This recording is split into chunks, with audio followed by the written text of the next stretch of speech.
So hello and welcome all सभी को। मैं दिनेश राजपूत आपके साथ करंट अफेयर के कुछ इश्यूज डिस्कस करता हूँ। और आज का हमारा पॉइंट ऑफ डिस्कशन है G20 के शेरपा मीटिंग के बारे में। G20 की शेरपा मीटिंग हाल फिलहाल में ऑर्गेनाइज हुई है उदयपुर में। और जैसा कि हम सबको पता है, इस बार G20 की प्रेसिडेंसी मिली है इंडिया को।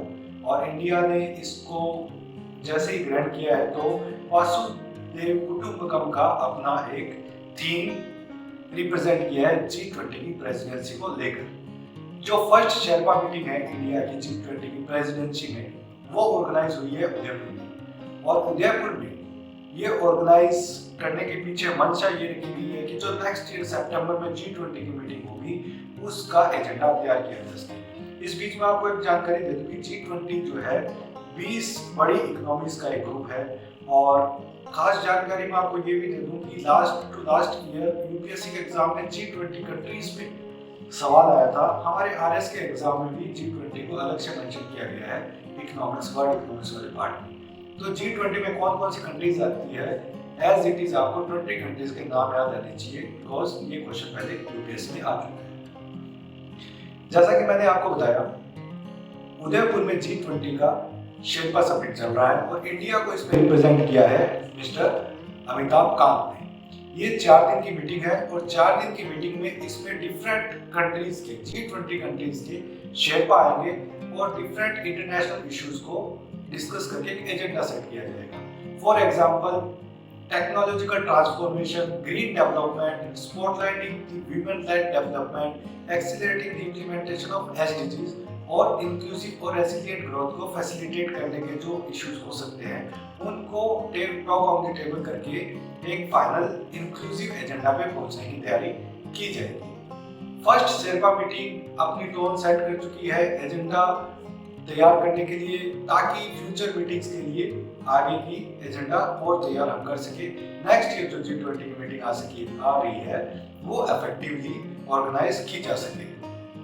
नेक्स्ट ईयर की जो मीटिंग है वो सितंबर में होगी और न्यू दिल्ली में होगी, ये मैं आपको बता चुका हूँ। और इस बार की जो शेरपा मीटिंग चल रही है, मेजर एजेंडा सेट करने के साथ साथ वो तैयार करेंगे क्रॉस कटिंग इश्यूज को। Cross cutting issues are those issues which are very critical और उनमें 2 या 2 से ज्यादा कंट्रीज के इंक्लूसिव व्यू लेना बहुत जरूरी है। और उसके साथ ही कोई नेगोशिएटिंग प्लेयर है उनको भी साथ में लाके एक डिस्कशन हो सके, डिबेट हो सके और इश्यूज को रिजोल्व किया जा सके। For example the Russia Ukraine war, इस तरीके से जो जियोपॉलिटिकल इश्यूज है उनको हल करने की कोशिश की जाएगी और एक लीडर्स डिक्लेरेशन तैयार हो सके। इस पे हम कोशिश करेंगे इस शेरपा मीटिंग के माध्यम से। इसके साथ ही इंडिया ने G20 के बाहर कुछ कंट्रीज को इनवाइट किया इस शेरपा मीटिंग में। For example Bangladesh, Egypt, Mauritius, Netherlands, Nigeria, Oman, Singapore, Spain and UAE as guest members.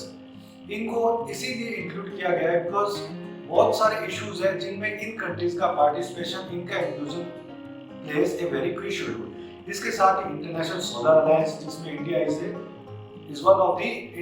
The founder member, और the coalition of disaster resilient infrastructure और एशियन डेवलपमेंट बैंक जैसी इंटरनेशनल ऑर्गेनाइजेशन को भी इसमें invite किया गया है, ताकि international financial as well as geopolitical issues में एक इंक्लूसिव एजेंडा तैयार किया जा सके by means of various discussions, debates etcetera. इसके साथ ही 13 डिफरेंट वर्किंग ग्रुप आइडेंटिफाई किए गए हैं एज शेरपा ट्रैक्स।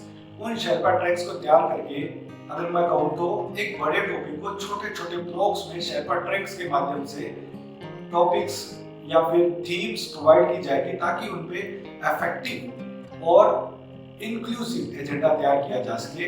जैसे डिजास्टर रिस्क रेजिलियंस है, उसका रिडक्शन का एजेंडा तैयार हो, चाहे जियोपॉलिटिक्स पे या इंटरनेशनल लेवल पे काउंटर टेररिज्म से रिलेटेड कोई कोलिशन बनाना हो या फंड बनाना हो, इस तरीके की जो चीजें हैं वो इस बार तैयार करने की कोशिश हो रही है।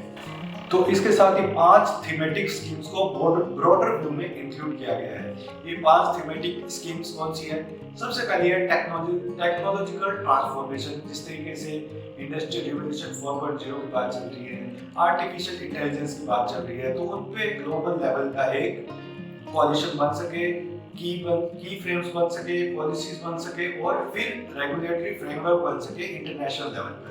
उसके बाद ग्रीन डेवलपमेंट एंड लाइफ पे बात की जा रही है, क्योंकि क्लाइमेटिक कंडीशंस आप देख सकते हैं यूएन कितना ज़्यादा कोशिश कर रहा है, जो हमारा एवरेज टेम्परेचर है उसको 2 डिग्री तक लिमिट करने के लिए इस सेंचुरी के एंड तक, जैसा आपने पेरिस सीओपी समिट में भी देखा कि हमारे एनडीसीज तैयार हो चुके हैं, नेशनल डिटरमाइंड कमिटमेंट्स, उसमें भी इंडिया ने अपने 3-4 कमिटमेंट दिए हैं। तो ये एक इम्पोर्टेंट इशू है ग्लोबल लेवल पे। Inclusive and resilient growth, inclusive by means of financial, economical, political as well as social, क्योंकि इसमें इस इंक्लूसिविटी में पॉवर्टी भी आती है, इस इंक्लूसिविटी में हमारा महंगाई भी आती है, इन्फ्लेशन भी आता है, एज वेल एज एजुकेशन भी आती है, इंफ्रास्ट्रक्चर भी आता है। तो ये सारे तरीके की इंक्लूसिविटी इसमें इंक्लूड की हुई है। रेजिलिएंट ग्रोथ, डिजास्टर मैनेजमेंट हो चाहे सस्टेनेबल ग्रोथ हो, हमारी जो ग्रोथ है वो रोबस्ट होनी चाहिए और फ्यूचरिस्टिक होनी चाहिए, नॉट कि प्रेजेंट को वो फुलफिल कर रही है। फ्यूचरिस्टिक गोल्स, अचीवमेंट्स और उसके इफेक्ट्स होने चाहिए। इसके बाद है multilateralism and food, fuel and fertilisers. Food, fuel and fertilisers, ये तीनों जो एफ है आप जरूर याद रखें, क्योंकि इन तीनों में there is a condition of crisis in today's period, चाहे फूड हो, चाहे फ्यूल हो, चाहे फर्टिलाइजर हो। इन तीनों को इंटरनेशनल लेवल पे इनके रेट्स एज वेल एज इनके डिस्ट्रीब्यूशन, इनके बीच में मेजर सप्लायर और मेजर डिमांड वाली कंट्रीज के बीच में एफटीएस की बात हो, सभी तरीके से जो है एक प्रॉपर आई वुड से कि इक्वल डिस्ट्रीब्यूशन होना चाहिए, रूल्स होने चाहिए, ताकि किसी एक कंट्री को या दूसरी कंट्रीज को ज्यादा फायदा या नुकसान ना हो। और उसके बाद है वीमेन लेड डेवलपमेंट, क्योंकि अभी हम अगर बात करें तो women led development developing countries में अभी भी it requires some efforts, it requires more efforts to achieve the women led development. अगर हम बात करें कि वीमेन का participation in form of workforce, in political areas, in economical areas as well as in the private sector, big companies, उनमें women का development क्या है, तो इंटरनेशनल लेवल का जो डेटा है that shows कि women led development lags somewhere behind और उसमें हमें एफर्ट्स करने की जरूरत है। इसीलिए G20 में 5 थीमेटिक स्कीम्स में इसको जगह दी गई है। और लास्ट है टूरिज्म एंड कल्चर, क्योंकि आज के टाइम में आप देख सकते हैं जो यूरोपियन कंट्रीज है वहाँ पे टूरिज्म का, कल्चर का एक बहुत बड़ा बोलबाला है।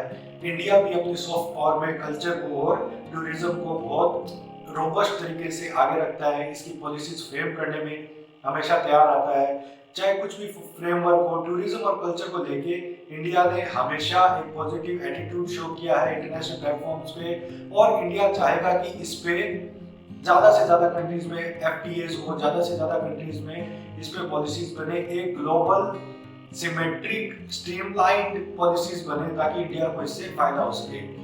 और ये 5 थीमेटिक स्कीम्स डिसाइड करने के साथ साथ इन 5 थीमेटिक स्कीम्स पे ब्रॉडर लेवल पे इंक्लूसिव तरीके से मल्टीलैटरलिज्म को देते हुए तैयार किया जाएगा अगले साल में G20 की मीटिंग का एजेंडा, ताकि कुछ ऐसा अगले साल की G20 मीटिंग में निकल के आ सके जो एक लैंडमार्क हो in the history of G20। जैसा कि हमने पेरिस क्लाइमेटिक जो डील थी सीओपी 2015 में जो पेरिस क्लाइमेट डील हुई है, वो एक लैंडमार्क डील है, क्योंकि वो आगे आने वाले कुछ सालों तक किस तरीके से हमारी पूरी अर्थ की कंट्रीज को अपना पार्ट शो करना है, अपना शेयर शो करना है to control the adverse impact by the human activities on climate. तो उसमें एनडीसीज का कंसेप्ट लाया गया है, उसमें सभी कंट्रीज को फंडिंग की बात की गई है।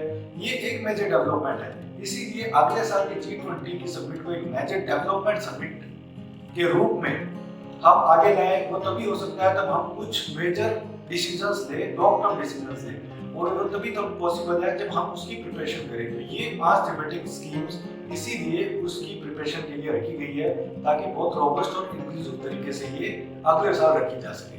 इसके साथ इंडिया जो है यूनिक एक्सपीरियंस देना चाहेगा सभी G20 कंट्रीज को, और ये यूनिक एक्सपीरियंस देने के लिए वो अपनी कल्चरल और टूरिज्म जो पोटेंशियल है उसको भी शो करने की कोशिश करेगा शेरपा मीटिंग के माध्यम से। तो इसी के लिए कुंभलगढ़ फोर्ट जो राजस्थान में है और रणकपुर टेम्पल कॉम्प्लेक्स, इसमें भी इन शेरपास की मीटिंग रखी जाएगी। इसके साथ साथ कल्चरल इवेंट्स भी रखे जाएंगे।